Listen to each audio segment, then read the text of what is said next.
So, hello guys, what's up? It's me again, si Mima Alicia nyo at nagbabalik ulit para sa ating panibagong video. So, ito na nga guys. Ewan ko dito, sino ba yung abogado or kung sino man yung advisor ni Pastor Apollo Musikibuloy? Pinahiya niya na naman po guys ang kanyang sarili. Ito yung balita. Actually, na-content ko na nga din to kanina. Hindi pala na-content, na naisama ko lang pero hindi ko nabigyan ng ng reaction. O, sabi dito, House rules out virtual appearance for Kibuloy in Senate probe. So kasi guys, aprobado na po at na-receive na po ng kampo ni Pastor Apollo Musikibuloy itong sabina na inihain sa kanya ni Senator Risa Ontiveros. Ewan ko kung na-receive niya na din yung subpoena para dito sa Kamara de Representante, pero sa pagkakaalam ko, as of the moment, February 23, kahapon, abay na-receive na po at pirmado na po ng kampo ni Pastor Apollo Musikibuloy by Maridina Tolentino. O si Tolentino Fuentes po ang naka-receive ng subpoena ni Pastor Apollo Musikibuloy. So confirmed na nga na na-receive ng kampo ni Kibuloy itong subpoena na inihain ni Senator Risa Ontiveros. Kasi nga 'di ba, una hindi sila umattend. Tapos pangalawa, hindi rin umattend. So ngayon, dahil may subpoena na, there is no reason para hindi siya umattend. Kasi talagang mapipilitan, pati nga din guys ang mga pulis nagsalita, di ba? Na kapag hindi pa yan umattend, magsabi ka lang, Senator Risa Ontiveros or yung himpilan mo, magsalita lang, abay tutulong kami sa paghuli dito kay Pastor Apollo Musikibuloy. At seryoso to guys wala tong biro. So ngayon, meron pong hiling. Grabe. Ang kampo ni Pastor Apollo Musikibuloy. So anong hiling nila? 'Di ba? Pinakita ko na yan sa inyo. Ontiveros rule out virtual appearance for Kibuloy and Senate probe.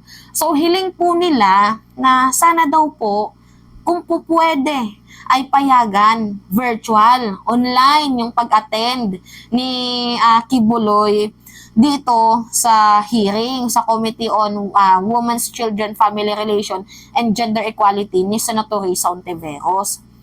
Abay tarantado, mag-online ka, nandito ka naman sa Pilipinas. May pera ka, may chopper ka. Ano yung silbi ng chopper mo kung hindi mo yan gagamitin sa mga fast transaction? Ikaw na nga din mismo nagsabi, kasalanan ko na pinayaman ako ng Diyos. May chopper ako.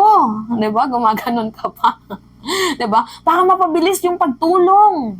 Ito pala yung reason ng chopper mo, na mapabilis ang pagpunta sa mga transaksyon na ikaw ay kinakailangan.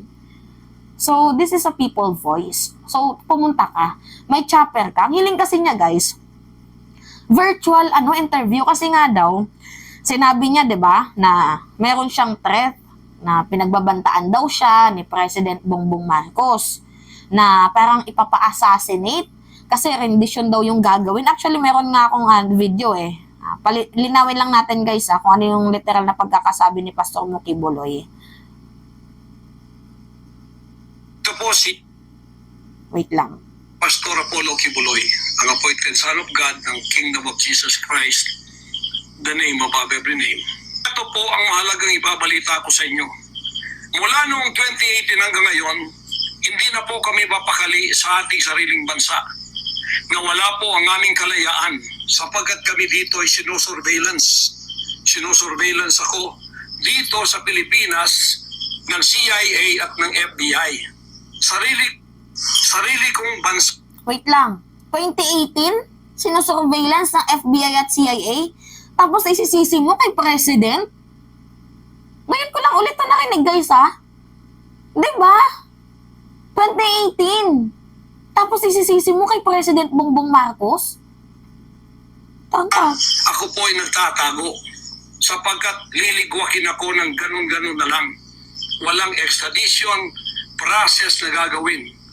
Dumating po sa aming kaalaman sa mga sandaling ito from reliable sources, correct me if I am wrong, but these are reliable sources na dumating sa akin na ayaw na raw po nila ng extradition treaty. Ang kanila daw pong gagawin ng CIA, ng FBI, ng US Embassy at State Department kasabwat ng ating gobyerno ng Pangulong Marcos at ng First Lady at kung sino pa man ang nasa gobyerno, ako ay rendition ng kanilang gagawin. Condition. Ang rendition, ang ibig sabihin po, anumang oras pwede lang pasukin ang aking compound at ako ay kidnapin. It's not only rendition but also elimination.